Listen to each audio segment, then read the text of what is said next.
Universe में पृथ्वी जैसे कई ग्रह हैं और उन ग्रहों पर हमारे जैसे या हमसे भी समझदार लोग यानी एलियंस मौजूद हैं। अब ये विज्ञान कथाओं या साइंस फिक्शन फिल्मों की बात नहीं रही है, बल्कि अब वैज्ञानिक हकीकत में इस विषय को लेकर गंभीर दिख रहे हैं। यही नहीं, अब वैज्ञानिकों ने दूसरी दुनिया से आए रेडियो संकेतों को प्राप्त कर लिया है। ये रेडियो संकेत ब्रह्मांड की किस सभ्यता से आए हैं, एलियंस हमसे क्या कहना चाह रहे हैं, फिलहाल अभी खोज का विषय है। जो सिग्नल मिल रहे हैं उनको वैज्ञानिक भाषा में फास्ट रेडियो बर्स्ट कहते हैं। इसका अर्थ है वो रहस्यमय सिग्नल जो सुदूर ब्रह्मांड से आते हैं। ये सिग्नल पृथ्वी से करीब 3 बिलियन प्रकाश वर्ष दूर से आए हैं। वैज्ञानिक इनका विश्लेषण कर रहे हैं। National astronomical observatory of Chinese academy of science के मुताबिक ये रेडियो संकेत कुछ सेकंड के लिए ही मिले थे। वैज्ञानिकों की माने तो इस तरह के सिग्नल यदि आगे भी मिले तो मुमकिन है कि इनके स्थल का पता चल जाए। आज हम आपको इसी खोज से जुड़े एक विशाल रेडियो टेलीस्कोप की जानकारी देने जा रहे हैं, जिसका नाम है the 500 metre aperture spherical radio telescope यानी फास्ट। इसका उपनाम है तियानयान। इसे eye of the sky heaven भी कहा जाता है। आपको बता दें, इस टेलीस्कोप को एक प्राकृतिक रूप से बने सिंक होल की जगह बनाया गया है जो दाउदांग अवसाद में स्थित है। ये स्थान दक्षिण पश्चिम चीन के गुइंगझोउ के पिंगटांग काउंटिंग में एक प्राकृतिक बेसिन है। यही 500 मीटर व्यास की एक विशाल डिश बनाई गई है जो दुनिया का सबसे बड़ा एपर्चर रेडियो टेलीस्कोप है। इस टेलीस्कोप में 4450 ट्राईएंगुलर पैनल लगे हैं जिनका दायरा करीब 500 मीटर है। चीन के इस विशालकाय टेलीस्कोप का आकार 30 फुटबॉल ग्राउंड के बराबर है। इतने बड़े आकार का ये टेलीस्कोप सैकड़ों स्टील पिलर्स और केबल्स पर टिका हुआ है। अब तक पहले नंबर पर गिना जाने वाला रूस का रतन 600 नाम का टेलीस्कोप फास्ट के बन जाने के बाद अब दूसरे नंबर पर आ गया है। फास्ट टेलीस्कोप की सेंसिटिविटी दुनिया के दूसरे सबसे बड़े टेलीस्कोप से 2.5 गुना अधिक है। ये एक असाधारण डिजाइन वाला रेडियो टेलीस्कोप है जिसे कंप्यूटर द्वारा आकाश के विभिन्न क्षेत्रों में फोकस और दिशा परिवर्तन के लिए घुमाया जा सकता है।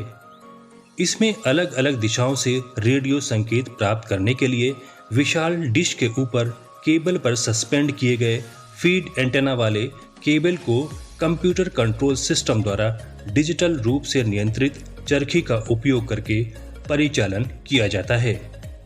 ये 10 सेंटीमीटर से 4.3 मीटर की वेवलेंथ का अवलोकन करने में सक्षम है। फास्ट परियोजना का निर्माण वर्ष 2011 में शुरू हुआ और इसने सितंबर 2016 में काम करना शुरू कर दिया। इस प्रोजेक्ट को 3 साल की परीक्षण अवधि के बाद 11 जनवरी 2020 को पूरी तरह से चालू कर दिया गया।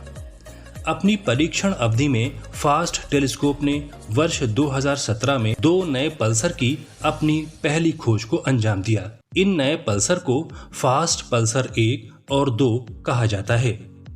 ये हमसे क्रमशः 16,000 और 4 लाख प्रकाश वर्ष दूर हैं। टेलीस्कोप ने सितंबर 2018 तक 44 नए पल्सर की खोज कर ली है। पल्सर अत्यधिक चुंबकीय क्षेत्र वाले बहुत तेज घूर्ण करने वाले न्यूट्रॉन तारे होते हैं जो विद्युत चुंबकीय विकिरण यानी इलेक्ट्रोमैग्नेटिक रेडिएशन उत्पन्न करते हैं। फास्ट मिशन का उद्देश्य है बड़े पैमाने पर प्राकृतिक हाइड्रोजन का सर्वेक्षण करना, पल्सर का अवलोकन करना, leading the international very long base line interferometry यानी VLBI नेटवर्क का नेतृत्व करना, इंटरस्टेलर अणुओं की खोज करना, इंटरस्टेलर संचार संकेतों का पता लगाना यानी ब्रह्मांड में बुद्धिमान सभ्यता की खोज करना है। उम्मीद की जा रही है कि अब वो दिन दूर नहीं जब हम दूसरी दुनिया के लोगों द्वारा भेजे गए संदेशों को पढ़ने और समझने में सक्षम होंगे। यही नहीं, फास्ट टेलीस्कोप सेटी परियोजना में शामिल कर लिया गया है ताकि ब्रह्मांड में बुद्धिमान सभ्यताओं से संचार स्थापित करने के काम को और तेज किया जा सके। आपको हमारे चैनल का ये एपिसोड कैसा लगा और आगे आप किन विषयों को देखना चाहते हैं, हमें कमेंट बॉक्स में जरूर बताएं। अगर आपको चैनल पसंद आया हो तो इसे सब्सक्राइब, लाइक और शेयर जरूर करें ताकि हम ज्ञान विज्ञान की नई नई जानकारियां इसी तरह आप तक पहुंचाते रहें।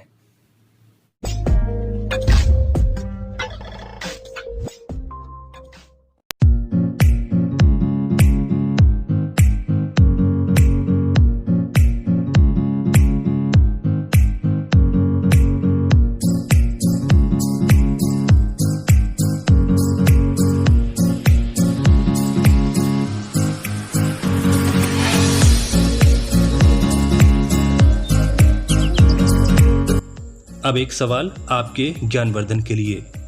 क्या आप बता सकते हैं कि हमने अपने कार्यक्रम में सेटी परियोजना का जिक्र किया था, ये क्या है? इस सवाल का जवाब है सेटी यानी search for extra terrestrial intelligence. ये यूनिवर्सिटी ऑफ कैलिफोर्निया द्वारा बनाई गई एक ऐसी परियोजना है जो 1959 में अंतरिक्ष में बुद्धिमान सभ्यता से रेडियो संकेतों की खोज के लिए शुरू की गई थी।